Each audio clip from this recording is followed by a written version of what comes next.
देहरादून के धर्मपुर विधानसभा से बीजेपी विधायक विनोद चमोली ने पूर्व मुख्यमंत्री हरीश रावत पर कटाक्ष किया। उन्होंने कहा कि जहां मुस्लिम आबादी अधिक रहती है, रावत का पसंदीदा क्षेत्र वही होता है। विनोद चमोली ने टिप्पणी की कि आजाद कॉलोनी में सबसे ज्यादा मुस्लिम रहते हैं, इसलिए यदि हरीश रावत बीजेपी में आ जाएं तो वो उन्हें वहीं का बूथ अध्यक्ष बना सकते हैं।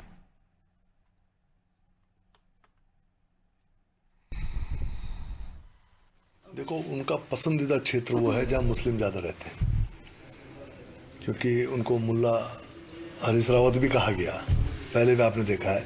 और मैंने ये भी कहा है कि कांग्रेस आज मुस्लिम लीग कांग्रेस बन चुकी है, तो जो उनका पसंदीदा क्षेत्र है आज़ाद कॉलोनी, जहाँ पर मुस्लिम बहुत बड़ी संख्या में है, वहाँ पर कुछ बूथ है मेरे पास, तो बूथ के हमारे कार्यकर्ता नहीं मिल पा रहे हैं, क्योंकि मुस्लिम से काफ़ी दिक्कत होती है हमको तय करने में। तो हरीश रावत जी के लिए सबसे मुफीद जगह हो रहेगी, क्योंकि उनका इंटरेस्ट ही मुसलमानों में काम करने का है। तो मैं चाहूँगा कि वो आए और मैं उनको कोई मुस्लिम बूथ थमा देता हूँ, जहाँ पर वो थोड़ा काम करेंगे तो भाजपा का काम भी थोड़ा आगे बढ़ेगा।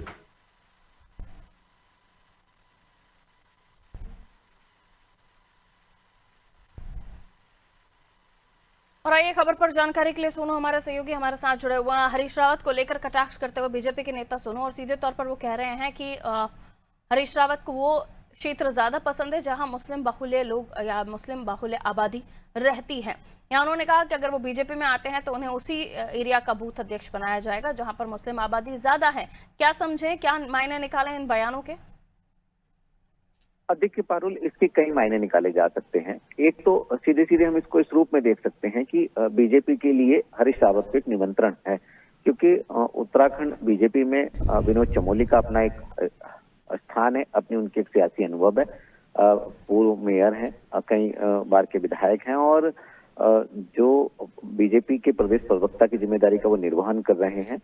एक इसको सियासी बयान के रूप में देखा जा सकता है, क्योंकि हरीश रावत अक्सर मीडिया की सुर्खियां बनते हैं और हरीश रावत का अपना एक सियासी अनुभव है, और ऐसे में एक तंज के माध्यम से बीजेपी में बुलाना ये कहीं ना कहीं एक सियासी पहलू है।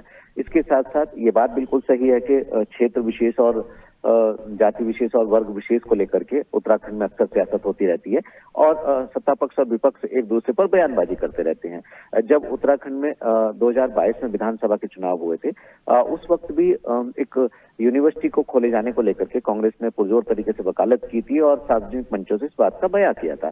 ऐसे में ये बात बिल्कुल सही है कि एक विशेष वर्ग को लेकर के बीजेपी के और कांग्रेस के नेताओं में अक्सर बयानबाजी होती रहती है, और सियासत जो है वो बयानबाजी की देखने को मिलती है। एक बार ये सियासत उसी से भी जोड़ करके हम इसको देख सकते हैं। तो इसके कई मायने निकाले जा रहे हैं पारुल। सियासी नजरिए से भी इसको देखा जा सकता है, बीजेपी में आमंत्रण के लिहाज से भी इसको देखा जा सकता है, और कहीं ना कहीं जो पार्टी की खास तौर से संगठन की मजबूती है, और जो अभी हाल ही में कांग्रेस में प्रदेश नेतृत्व में परिवर्तन किया गया, इससे भी जोड़ करके इस बयान को देखा जा सकता है।